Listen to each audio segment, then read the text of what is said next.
गौर करिए इस आयत के अंदर कि अल्लाह तबारक व तआला ने 4 चीज़ों का जिक्र किया। इस आयत करीमा के अंदर अल्लाह तबारक व तआला 4 चीज़ों का जिक्र किया। फरमाया कि जुआ,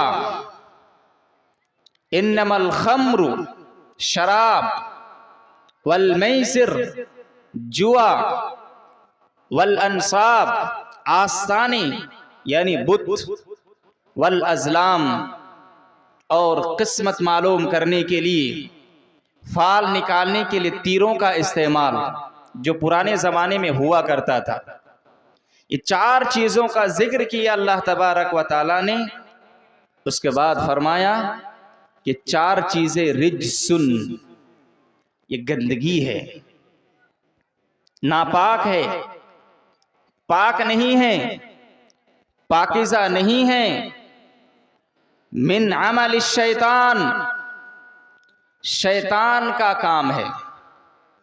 फज्तनिबूहु लअल्लकुम तुफ्लिहून। उसके बाद अल्लाह ताला ने हमें और आपको एक पैगाम दिया, नसीहत किया, कहा कि अगर कामयाब होना चाहते हो, अगर कामयाबी चाहिए तो तुम लोग इन 4 चीज़ों से बचो। हाज़रीन गिरामी, मुख्तसर वक्त में 4 चीज़ों पर रोशनी डालना बहुत ही मुश्किल है। लिहाजा आज हमारे समाज और मुआशरे के अंदर इन 4 चीज़ों में से सबसे ज़्यादा जिस बुराई में, जिस गुनाह में, जिस जुर्म में आज हमारे नौजवान मुब्तला हैं वो है जुआ और लॉटरी। आज मैं इस सिलसिले में मुख्तसर अंदाज में कुछ कीमती बातें आपके सामने रखने की कोशिश करूँगा। अल्लाह ताला से दुआ है कि अल्लाह ताला हम सब को कहने से ज़्यादा, सुनने से ज़्यादा अमल की तौफीक अता फरमाए। अल्लाहुम्मा आमीन। अल्लाह तबारक व तआला ने जुआ के सिलसिले में, लॉटरी के सिलसिले में फरमाया, 3 बातों की तरफ इशारा किया। पहली बात जो अल्लाह तबारक व तआला ने कहा, रिज्सुन, ये जुआ, ये लॉटरी, ये सट्टाबाजी, ये कुमारबाजी, ये नापाक है, गंदगी है, पाक चीज़ नहीं है, पाकीज़ा नहीं है और पाकीज़ा लोगों का इससे रिश्ता भी नहीं हो सकता। जो इंसान पाकीज़ा है, अच्छे इंसान हैं, अच्छी ज़हनियत रखने वाले इंसान हैं, उसका ताल्लुक़ कभी भी इस जुआ और लॉटरी से नहीं हो सकता। दूसरी बात, अल्लाह के नबी सल्लल्लाहु अलैहि वसल्लम ने इस जुआ के सिलसिले में, इस लॉटरी के सिलसिले में जो पुराने ज़माने में राइज था, उसके सिलसिले में प्यारे नबी सल्लल्लाहु अलैहि वसल्लम ने इरशाद फरमाया, मन लइबा बिन नर्दशीर फकअन्नमा खलत यदहु बिलहमिल खिंजीर व दमिह। प्यारे नबी सल्लल्लाहु अलैहि वसल्लम ने इस जुआ की गंदगी की तरफ इशारा करते हुए फरमाया कि जो शख्स नर्दशीर में हाथ लगाता है, जो शख्स नर्दशीर खेलता है, जो पुराने ज़माने में जुए की एक शक्ल थी, जो जुआ खेलता है, गोया कि वो अपने हाथ को सूअर के गोश्त और खून में अपने हाथ को मिला लेता है। भाइयों गौर कीजिए, प्यारे नबी सल्लल्लाहु अलैहि वसल्लम की इस हदीस में आज हम दीन से कितना दूर हो चुके हैं कि आज जुआ के जरिए से हम पैसा कमा रहे हैं, जुआ के जरिए से हम कितने जुआ में मुलव्विस हो चुके हैं, लेकिन हम ये सोचने और समझने की कोशिश नहीं करते कि ये जो जुआ, जिसके बारे में प्यारे नबी सल्लल्लाहु अलैहि वसल्लम ने फरमाया कि गंदगी है, कितनी गंदगी है कि अगर आप जुआ खेलते हैं तो गोया कि आप अपने हाथ को सूअर के गोश्त और अपने खून में, उसके खून में हाथ मिला लेते हैं। दूसरी बात की तरफ अल्लाह के नबी अल्लाह तबारक व तआला ने इरशाद फरमाया कि जुआ मिन अमल शैतान, ये शैतानी काम है, ये शैतानी काम है। शैतान का काम है जुआ खेलना, ये इंसान का काम नहीं है, चेचाई का मुसलमान करे, ये इंसान नहीं कर सकता। मुसलमान कैसे कर सकता है? जुआ खेलना ये इंसान का काम नहीं है, बल्कि ये शैतान का काम है। मुसलमान का काम नहीं हो सकता, एक मोमिन का काम नहीं हो सकता। अल्लाह तबारक व तआला ने इस आयत करीमा के अंदर इशारा ये करना चाहा कि जो लोग जुआ खेलता है, लॉटरी खेलता है, इसी में मुलव्विस रहता है, पैसा कमाता है, तो ऐसे लोग इंसान का काम नहीं कर रहे हैं बल्कि शैतान का काम कर रहे हैं। इसलिए कि ये शैतानी काम है, इंसान का काम नहीं हो सकता, तो मुसलमान का काम और एक मोमिन का काम कैसे हो सकता? इसलिए कि शैतान हमेशा चाहता है कि इंसान को हलाल से हटाकर हराम की तरफ लेकर आए, और जुआ के जरिए से कमाया हुआ माल, कमाया हुआ पैसा ये हराम है, और इस पैसे से अगर आपकी परवरिश होती है तो फिर आपका ठिकाना जहन्नम है। प्यारे नबी सल्लल्लाहु अलैहि वसल्लम ने फरमाया, मा नबत मिन सुहतिन फन्नार औला बिहा, कि जो जिस्म, जो खून हराम कमाई से परवान चढ़ता है, जिसकी परवरिश हराम कमाई से होती है, जिसकी परवरिश जुए की पैसे से होती है, फिर वो जिस्म जहन्नम ही के लायक रह जाता है। अहले इल्म ने इस हदीस की तशरीह करते हुए लिखा है कि ऐसे इंसान को जो हराम कमाता है, हराम खाता है, हराम का पहनता है, ऐसे इंसान को अल्लाह तबारक व तआला की इबादत की तौफीक नहीं मिलती। लिहाजा जो जुआ खेलता है, जुआ के जरिए से जो पैसा कमाता है, लॉटरी खेलता है, उसके जरिए से जो पैसा कमाता है, तो फिर ऐसे इंसान जन्नत नहीं बल्कि जहन्नम में जाने के लिए तैयार हो जाए। अल्लाह तबारक व तआला ने तीसरी बातों की तरफ इशारा किया और फरमाया, फज्तनिबूहु लअल्लकुम तुफ्लिहून, कि अगर कामयाब होना चाहते हो, कामयाबी चाहते हो इस दुनिया के अंदर, आखिरत के अंदर, दुनियावी जिंदगी की कामयाबी अगर चाहते हो तो जुआ से बचो।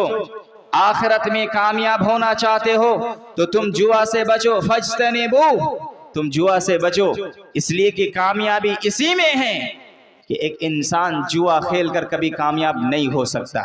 बहुत सारे लोग जुआ खेलने के बाद, लॉटरी खेलने के बाद, लॉटरी खेलते खेलते जब उसकी लॉटरी लग जाती है, जुआ में जब वो जीत लेता है, तो सोचता है कि मैं बहुत ज्यादा पैसा वाला हो गया, मैं कामयाब हो गया, करोड़पति हो गया।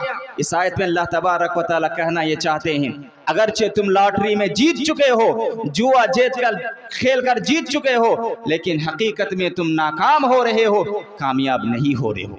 कैसे? एक मिसाल के जरिए से मैं आपको समझाता हूं कि एक इंसान जो जुआ खेलता है वो कभी भी कामयाब नहीं हो सकता। ना दुनिया की जिंदगी में वो कामयाब है और ना ही आखिरत की जिंदगी में वो कामयाब है। दुनिया की जिंदगी में इसलिए कामयाब नहीं है कि जुआ खेलने वाला अक्सर हारता ज्यादा है, जीतता बहुत कम है। एक मर्तबा अगर वो जीतता है तो 100 मर्तबा हारता जरूर है। 100 मर्तबा हारने के बाद अगर आप एक मर्तबा जीतते हैं तो आप अपने हारे हुए पैसे ही को वापस पाते हैं। कभी कभी ऐसा होता है कि जीतने के बाद भी जितना पैसा आप हारे हैं उतना भी आपके पास वसूल नहीं होता है, तो ऐसा इंसान कैसे आप बोलेंगे कि कामयाब हो गया? लिहाजा जुआ खेलने वाला दुनियावी एतबार से भी वो नाकाम है, कामयाब नहीं हो रहा है। और उखरवी एतबार से नाकाम इसलिए है कि जुआ के जरिए से कमाया हुआ पैसा वो हराम है, और हराम के जरिए से अगर आपकी परवरिश हुई तो फिर वो जिस्म जहन्नम के लायक रह जाता है, जन्नत उसे नहीं मिलती है। और इस दुनिया के अंदर, आखिरत के अंदर हकीकी कामयाबी, असल कामयाबी ये है कि एक इंसान जहन्नम से उसे दूर कर दिया जाए और जन्नत में उसे दाखिला मिल जाए। अल्लाह तबारक व तआला के इरशाद है, फमन ज़ुहज़िहा अनिन नारि व उदखिलल जन्नत फ़क़द फ़ाज़, कि जिस इंसान को जहन्नम से दूर कर दिया गया हो, जन्नत में उसे दाखिल कर दिया गया हो, यही इंसान हकीकत में कामयाब है, यही इंसान असल में कामयाब है। असल कामयाबी आखिरत की कामयाबी है। असल कामयाबी ये है कि आप जन्नत में दाखिला हो जाए, आपका जन्नत में दाखिल हो जाए, जहन्नम में बच जाए, जहन्नम से बच जाए। एक इंसान जो जुआ खेलता है, जुआ के जरिए से पैसा कमाता है, लॉटरी के जरिए से पैसा कमाता है, वह इंसान कभी भी उसे इबादत की तौफीक नहीं मिलती, और आखिरकार उसका अंजाम ये होता है वो जन्नत नहीं बल्कि जहन्नम का वह हकदार बन जाता। मेरे भाइयों, इस आयत करीमा का खुलासा ये है कि जुआ एक गंदगी है, नापाक है, पाकीज़ा नहीं है, और पाकीज़ा लोगों का भी इससे ताल्लुक नहीं हो सकता। ये शैतान का काम है, इंसान का काम नहीं हो सकता। अगर इंसानियत आपके अंदर होगी तो फिर आप जुआ कभी खेल नहीं सकते। मुसलमान होकर के जुआ कभी खेल नहीं सकते, मोमिन होकर के जुआ कभी खेल नहीं सकते। इसी तरीके से अगर कामयाब होना चाहते हैं तो जुआ जैसे गंदगी से, जुआ जैसे बुरे जुर्म से आपको और हम यार आपको बचना पड़ेगा। मेरे भाइयों, एक अच्छा मुसलमान तो वो होता है जो अपनी मेहनत की रोजी रोटी खाता है। प्यारे नबी सल्लल्लाहु अलैहि वसल्लम ने फरमाया कि इब्ने आदम अपनी हाथ की कमाई, अपने हाथ की मेहनत की रोजी रोटी से बेहतर लुक़मा नहीं खाया। जो इंसान अपनी मेहनत से कमाता है, खुद कमाता, अपने हाथ की कमाई से खाता है, जायज़ तरीक़ों से कमाता है, मेहनत और मशक्क़त से कमाता है, इस्लामी शरीयत के नज़र में उसकी कमाई भी इबादत है। काब इब्न उजरा बयान करते हैं कि अल्लाह के नबी सल्लल्लाहु अलैहि वसल्लम सहाबा किराम के पास बैठे हुए थे। एक आदमी अपने घर से बाहर निकले, बड़े हट्ठे कट्ठे और मजबूत ताकतवर नौजवान थे। सहाबा किराम ने कहा, बड़े मजबूत इंसान हैं, बड़े ताकतवर इंसान हैं, बहुत अच्छी पर्सनालिटी है, क्या अच्छा होता कि इंसान ये अल्लाह मैदान जंग में जाता, जिहाद के मैदान में जाता, इसलिए कि ऐसे इंसान की बड़ी ज़रूरत है, शहीद हो जाता। प्यारे नबी सल्लल्लाहु अलैहि वसल्लम ने फरमाया कि वो इंसान अगर इस नीयत से घर से निकला है कि अपने हाथ से कमाएगा और उस कमाई से खुद खाएगा, अपने घर वालों को खिलाएगा, लोगों के से मांगने से बच जाएगा, तो फिर उसका घर से निकलना भी अल्लाह के रास्ते में निकलना है। जिहाद करने के बाद जो नेकी मिलती है वही नेकी इस इंसान को भी मिलने वाला। मेरे भाई, मेहनत और मजदूरी से कमाइए, आपकी कमाई भी इबादत में शामिल हो जाए। लेकिन जुआ एक इंसान को मेहनत और मजदूरी से हटाकर, एक इंसान को मेहनत करने से हटाकर एक गलत आदत की तरफ ले जाता है, एक गलत लत की तरफ ले जाता है, एक गलत रास्ते की तरफ ले जाता है। शैतान बहकाता रहता है, मेहनत और मजदूरी करके क्या होगा, आज 100 रुपया 10 रुपया लगाओ, कल 100 बन जाएगा, आज 100 रुपया लगाओ, कल 1000 बन जाएगा, आज 1000 लगाओ, कभी लॉटरी लग जाए, करोड़ों रुपया तुम्हारे पास आ जाएगा। मेहनत और मजदूरी करने की क्या जरूरत है? आज इसी वजह से हमारे समाज और माशरे के अंदर जुआबाजी, सट्टाबाजी, कमारबाजी, लॉटरी बड़ी तेजी के साथ फैलती जा रही है। चाहे वो पढ़े लिखे नौजवान हो या फिर अनपढ़, अमीर हो या गरीब, मेहनत और मजदूरी से दूर भागते हुए ज्यादती की लालच में, शॉर्टकट तरीके से मालदार बनने की लालच में आज लोग इस बुराई में, इस जुर्म में बड़ी तेजी के साथ आगे मुब्तला होते चले जा रहे हैं। इतनी सारी शक्लें आज हमारे समाज और माशरे के अंदर पाई जाती है कि जिसको एक एक करके गिनाना बहुत मुश्किल है। मैं चंद नुमाया शक्लों का आपके सामने रखने की कोशिश करूंगा कि उससे मिलती जुलती शक्लों को देखकर आप खुद ब खुद ये हुक्म लगा सकते हैं कि ये जुआ है। पुराने ज़माने में घुड़दौड़ होती थी, लोग जाते थे, देखते थे और उसमें शर्त लगाते थे, पैसा लगाते थे कि अगर मैं हारा तो ये 100 रुपया रहा, लेकिन जीता तो 10 घोड़े के बिल मुकाबिल मेरा 1000 रुपया हो जाएगा। आज घुड़दौड़ में जाने की ज़रूरत नहीं।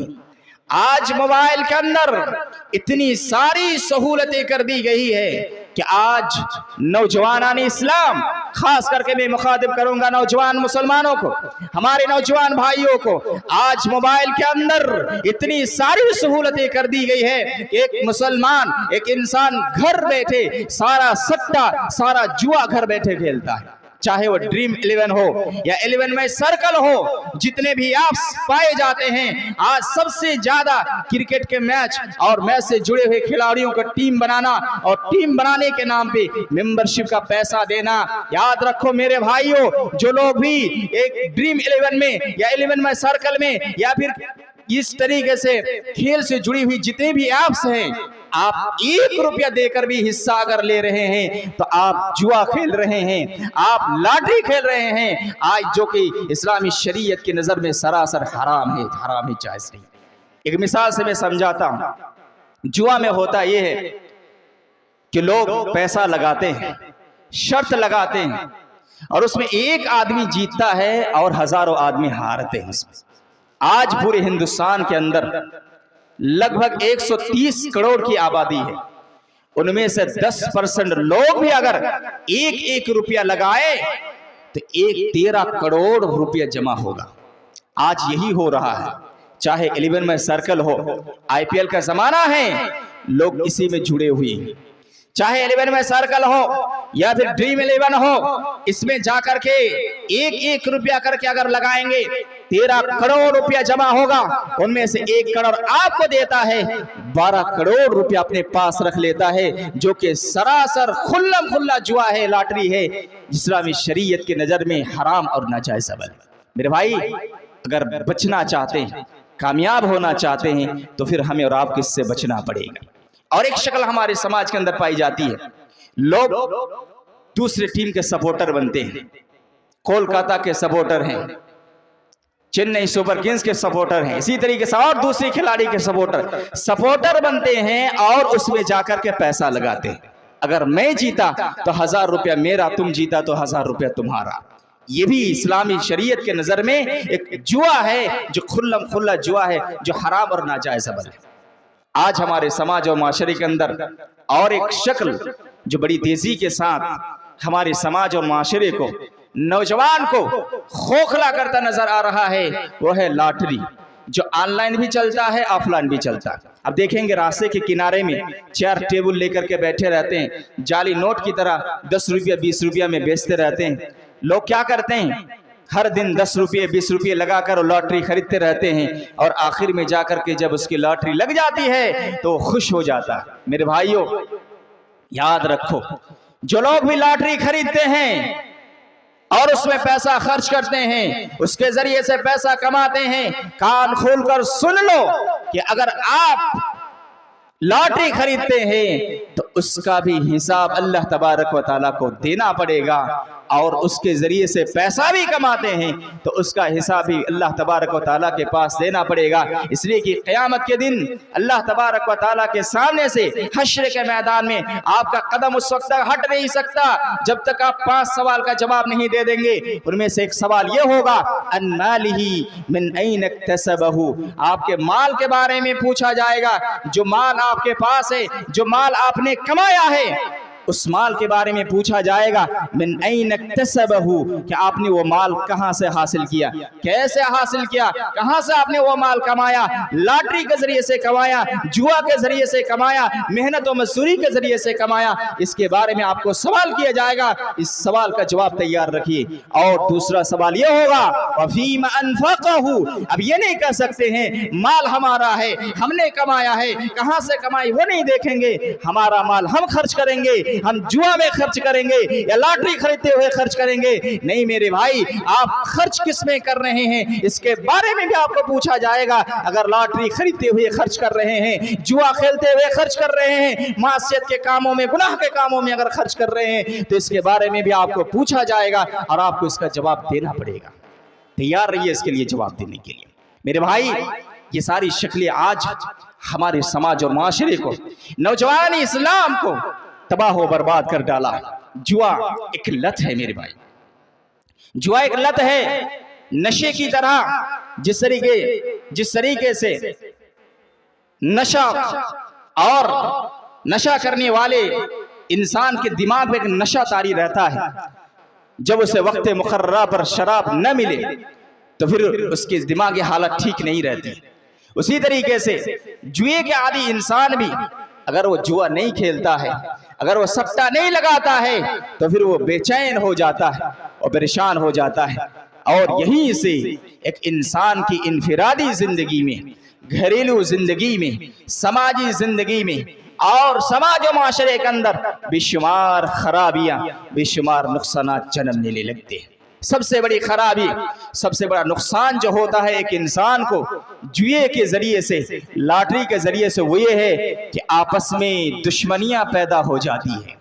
हमारे समाज और माशरे के अंदर आपस में दुश्मनियां पैदा हो जाती है, लड़ाई शुरू हो जाती है, एक दूसरे के खिलाफ दिल के अंदर कीना कपट दुश्मनी पैदा हो जाती है। अल्लाह तबारक व तआला ने इरशाद फरमाया, इन्नमा युरीदु शैतानु अन युक़िअ बैनकुम अल-अदावत वल बग़दा फिल ख़म्रि वल मैसिर, कि शैतान जुए और शराब के मामले में तुम्हारे दरमियान दुश्मनियां पैदा करना चाहता है।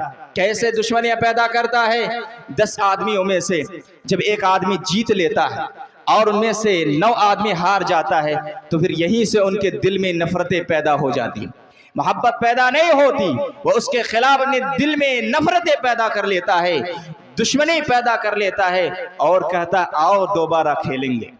जीता हुआ शख्स जब कहता है नहीं मुझे और खेलना नहीं है, तो फिर यहीं से लड़ाई शुरू हो जाती है और कहता है कि नहीं तुमको खेलना पड़ेगा, तुम हमारा पैसा जीत कर नहीं ले जा सकते। यहीं से लड़ाई शुरू होती है, मारपीट शुरू होती है और कितने के बारे में सुनने आया है कि उसे मौत के घाट तक उतार दिया है। मेरे भाइयों, आज समाज और माशरे के अंदर एक दुश्मनी का माहौल है, समाज और माशरे के अंदर नफरत का माहौल है जुआ के जरिए से। इसीलिए हमें और आपको इससे बचने की जरूरत है। दूसरा नुकसान जो होता है जुए के जरिए से वो ये है कि जुआ एक लत, और जब इंसान को जुए की लत लग जाती है तो फिर एक इंसान को तबाह और बर्बाद कर देता है। एक मर्तबा जब एक इंसान जुए में हार जाता है तो उस हारे हुए पैसे को निकालने के लिए, जीतने के लिए दूसरी मर्तबा हारता है, फिर दूसरी मर्तबा हारे हुए पैसे को निकालने के लिए तीसरी मर्तबा हारता है, फिर तीसरी मर्तबा हारे हुए पैसे को निकालने के लिए चौथी मर्तबा हारता है। इस तरीके से 5वीं मर्तबा हारता है, 6ठी मर्तबा हारता है, 7वीं मर्तबा हारता है। हारते हारते उसके नौबत ये हो जाती है कि अपना सब कुछ लुटा बैठता है, अपना घर बेच डालता है, अपना सारा सामान बेच डालता है, अपने घरेलू सामान बेच डालते हैं, अपने कारोबार बेच डालते हैं। यहां तक भी सुनने मिलता है हमारे हिंदुस्तान के अंदर, अखबारात में यह भी सुनने मिलता है कि लोग अपनी बीवियों को भी शर्त में लगाकर जुए में हारे हैं और दूसरे के हवाले कर चुके हैं। जुआ एक इंसान को, जुए की लत एक इंसान को चोर बना देता है। जुआ एक ऐसा खतरनाक जुर्म है कि जुआ एक इंसान को चोर बना देता है। जब इंसान के पास सब कुछ खत्म हो जाता है, अपना सारा पैसा खत्म कर देता है, अपना सब कुछ लूटा बैठता है, तो फिर वह इंसान, जुए की लत उसे परेशान करती रहती है, फिर उसे चोरी करने पर मजबूर करती है। वह इंसान घरों गांव में निकलता है, लोगों का चोरी करता है, डकैती करता है, जिससे समाज और माशरे को एक बहुत बड़ा नुकसान होता है। मेरे भाई, जुआ सिर्फ चोर ही नहीं बनाता, बल्कि ये जुआ एक इंसान को कातिल भी बना देता है।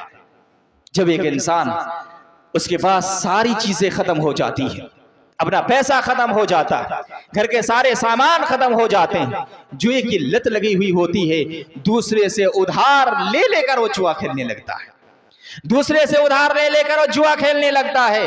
इतना ज्यादा मकरूज हो जाता है कि उधार देने वाला, कर्ज देने वाला जब उससे मांगता रहता है हमारा पैसा दो, नहीं दोगे तो तुम्हें मारूंगा, तुम्हें जेल में बंद करूंगा, घर में बंद करूंगा, तुम्हें बेइज्जत करूंगा, फिर वो इंसान इस हालत में, इस नतीजे में पहुंच जाता है। शैतान उसे बहकाता है, इस इंसान से बचने का एक ही रास्ता है, इसे रास्ते से हटा डालो। फिर वो वही करता है कि उसे कत्ल कर देता है, वो इस इंसान का कातिल बन जाता है। जुए की लत एक इंसान को कातिल बना देती है।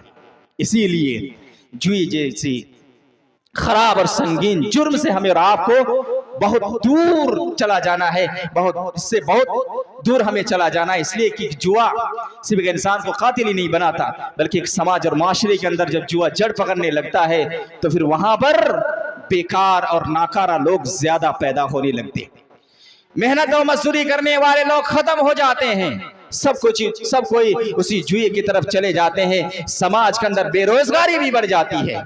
मेरे भाइयों, बुजुर्गों, दोस्तों, इसीलिए प्यारे नबी सल्लल्लाहु अलैहि वसल्लम ने इस जुए की तरफ इशारा करते हुए कहा था कि जुआ एक ऐसा जुर्म है कि इंसान इस जुआ को खेलने से पहले ही गुनहगार बन जाता है। इसीलिए प्यारे नबी सल्लल्लाहु अलैहि वसल्लम ने फरमाया, मन क़ाल लि अख़ीहि ताल वक़ामिर का फलियतसद्दक़, कि जो शख्स अपने भाई को कहता है आओ हम जुआ खेलेंगे, अब तक खेला नहीं है, सिर्फ दावत दिया, बुलाया कि आओ हम जुआ खेलेंगे, इसी में गुनहगार हो जाता है। प्यारे नबी सल्लल्लाहु अलैहि वसल्लम ने फरमाया, जुआ अब तक खेले नहीं हो, बोले हो बस कि आओ जुआ खेलेंगे, चाहिए उस इंसान को फलियतसद्दक़, वो सदका करे ताकि जो गुनाह हुआ है उस गुनाह का वो कफ़ारा बन जाए। मेरे बुजुर्गों, दोस्तों, मैं मुख्तसर अंदाज में मैं कहना ये चाहता हूँ कि जुआ एक ऐसा जुर्म है, गंदगी है, शैतानी काम है अगर आप दुनिया व आखिरत में कामयाब होना चाहते हैं तो फिर इससे हमें और आपको बचना है, वरना इससे एक इंसान तबाह हो बर्बाद हो जाता है, एक समाज तबाह हो बर्बाद हो जाता है और एक इंसान को चोर बना देता है, कातिल बना देता है।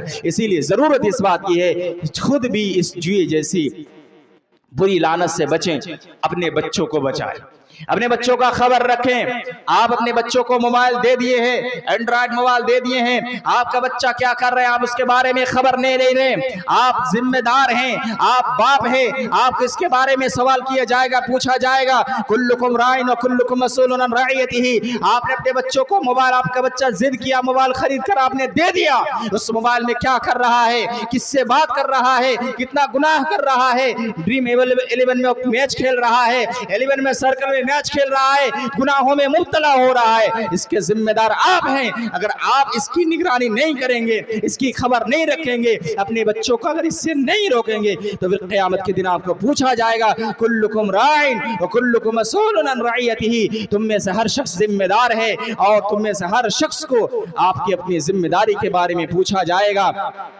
ये नहीं पूछा जाएगा कि आपने अपने बच्चों को अच्छा खाना खिलाया, ये नहीं पूछा जाएगा आप अपने बच्चों को अच्छा घर बना के दिया, ये नहीं पूछा जाएगा आप अपने बच्चों को मास्टर बनाया, ये नहीं पूछा जाएगा आप अपने बच्चों को डॉक्टर बनाया। पूछा ये जाएगा आपका बच्चा मुसलमान था या नहीं, इस्लामी शरीयत पर अमल करने वाला था या नहीं, गुनाहों से बचने वाला था या नहीं। अगर आप अपने बच्चों की निगरानी नहीं करते, अपने बच्चों को अगर इस बुराई से नहीं रोकते तो फिर इसके बराबर के गुनहगार आप भी होंगे। क़यामत के दिन इसके बारे में आपको पूछा जाएगा। अगर आप इसकी खबर नहीं रखेंगे, याद रखिए कि इसी गुनाह में मुब्तला होने की वजह से हो सकता है आपकी इस बच्चे की वजह से आपको जहन्नम भी जाना पड़े। प्यारे नबी सल्लल्लाहु अलैहि वसल्लम की एक हदीस है कि जो शख्स अपनी जिम्मेदारी को पूरा नहीं करता, आप अपने घर की जिम्मेदारी को पूरा नहीं करते, बगैर जिम्मेदारी को पूरा किए हुए अगर आप इस दुनिया से रुखसत होते हैं, अगर आपकी वफात हो जाती है तो फिर आपका ठिकाना जहन्नम है। जन्नत अल्लाह तबारक व तआला हराम कर देगा। मा मिन अब्दिन यस्रईहिल्लाहु रईयतन यमूतु यौम यमूतु व हुवा गाशिन लिरईयतिही इल्ला हर्रमल्लाहु अलैहिल जन्नह। अल्लाह तबारक व तआला ने जिसे भी जिम्मेदार बनाया है और वो इस हाल में इस दुनिया से रुखसत होते हैं, उसकी वफात होती है इस हालत में कि वो अपनी जिम्मेदारी को पूरा नहीं कर रहा होता है, अपने बच्चे की जिम्मेदारी को उन्होंने पूरा नहीं किया, तो फिर ऐसी सूरत में अल्लाह के नबी सल्लल्लाहु अलैहि वसल्लम ने फरमाया ऐसे इंसान के लिए अल्लाह तबारक व तआला जन्नत को हराम करार देता। मेरे भाइयों, खुद अमल कर रहे हैं, खुद नमाजी हैं, बच्चे को नमाजी नहीं बना रहे हैं, खुद जुआ से दूर है, लॉटरी से दूर है, लेकिन अपने बच्चों को दूर नहीं कर पा रहे हैं। खुद इबादत तो कर रहे हैं, अपने बच्चों को इबादत करवा नहीं पा रहे हैं। खुद तो अच्छे हैं लेकिन अपने बच्चों को नेक और सालेह नहीं बना पा रहे हैं। खुद तो मुत्तकी हैं, अपने बच्चों को मुत्तकी नहीं बना पा रहे हैं, अपने बच्चों को दीनी तालीम से दूर रख रहे हैं। याद रखिए, जन्नत जाना इतना आसान नहीं है। अगर आप जन्नत जाना चाहते हैं, दुनिया और आखिरत में कामयाब होना चाहते हैं, खुद भी इबादत करें, खुद भी इस्लामी शरीयत का पाबंद बने और अपने बच्चों को भी दीनी तालीम दे। यहीं से मैं अपनी तकरीर को ख़त्म करता हूँ। अल्लाह ताला से दुआ है कि अल्लाह तबारक व तआला हम सबको इस बुराई, जुआ, लॉटरी और कुमारबाजी जैसे इस बुराई से, इस गंदगी से, इस नापाक जुर्म से हमें और आपको बचने की तौफीक अता फरमाए। आमीन व आखिर दावाना अल्हम्दुलिल्लाहि रब्बिल आलमीन। अस्सलामु अलैकुम व रहमतुल्लाहि व बरकातुहू।